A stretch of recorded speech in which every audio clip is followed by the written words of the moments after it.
So that's why there needs to be some sort of like a goal where you're heading. Because if you said you wanna do your own business, but like there needs to be something to actually move you, to actually get you started, right? Because now you say you're comfortable. Yes. So and to get you started, you need to know where to go, like what's the goal, where you're heading, right? You cannot just say, okay, I'm gonna start and make people happy and serve people. Like there's got to be some sort of direction of Right. goal, and the easiest goal to set is just with money. So say, okay, this is the income I want to have, and then you can go backwards. Okay, these are these people I need to serve. These are this many products I need to sell. These are this many services I need to offer. Like whatever it is, right? And then you go backwards from that, and kind of see, what's the best roadmap to that goal. So if your goal is to help people or to get people through challenges as well, or offer a great product, Great service, yes. or that's you need to know kind of where you're heading. Like what's the vision? Where do you want to be? Like if the perfect life, what do you need? Let's say you could have as much money, like you there's a magic wand. You know, how much money do you need? Like what is it every month to be happy Well, with it, fulfilled with it? um, when I was 20, I was making decent money, Mhm. as it says. And I'm not ashamed to say it, but I'm, coming from kind of a poor background. Mhm.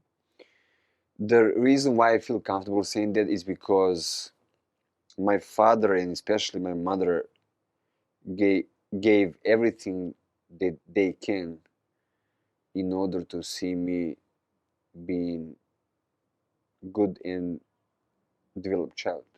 Because I'm coming from the tough environment. Mm. Serbia is tough place to be. Yeah. And you can easily go in the wrong way if you deal with those kind of people daily, and there are those kind of people daily a lot. But that was always kind of different, But I think crucial decisions in my life I made on my own in an early age, being, so to speak, brave enough, just because I always wanted to be challenged. And then, as I told you before, I went to the States, starting to make decent money, like really decent money. And don't get me wrong, please, I was making money and I was being depressed. I was like, okay, what am I supposed to do with the money? I bought a new car, my first car, and I was being super excited before the car came. When the car came, I felt nothing. Of course. Nothing. Zero. I was a flat, and that was my first car, brand new car, and I was a young puppy, right? So I should be happy. I was like, it looks nice. I'm glad that that's the car, my car. I was like, I'm gonna take a few round, like few circles, and then what? So I lost interest in money totally, and I turned to philosophy. Mhm. I read a lot of books. I was based on today's standards, kind of crazy person, just because I was reading a lot. I was reading a lot of books, mostly philosophy, literature, psychology as well. 10, 15 days, 10, 15 hours daily, every single day. Mhm. My father and my mother were being worried, like they were like, "You are depressed." I was like, "I'm not depressed. I'm reading books. I'm dealing with those kind of people, geniuses, on a daily basis. Mhm. Common life doesn't interest me anymore." Yeah. And I was kind of on a different side, which I'm grateful because I'm kind of a person who likes to develop himself in different ways. If I would be only physically developed, but kind of a dumb person, Mhm. who doesn't like education, it doesn't make any sense. Just me being in shape and looking good. And then there was a wake up call. I ran out of money Mhm. because I was not taking care of my money. I didn't care about the money. But when you don't have money, the only thing that you think about is money. Right. Just because you You have have no it. Yeah. choice. But I pull myself quickly. You know, just because don't get me wrong, but I'm mentally strong. Mhm. So when I say it's over, it's over.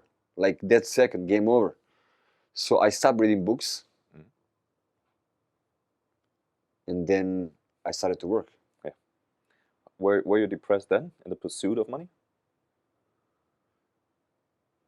I was, as I said before, I'm coming from the poor background, Mhm. so that probably my mother was a well-educated person, but working for low money, Mhm. which I called unfair. And then, you know, when I was at the States, I was really driven, not personally wise, but family wise. Mhm. I was like, my mother, at this point, she has a, unfortunately, not that good job, working for low money. I ain't gonna work hard. It doesn't matter if I get sick, if I lose weight, how tired I, I don't count for anything, but my family does. And I was being driven like I miss those days just because I was being driven like crazy. Right.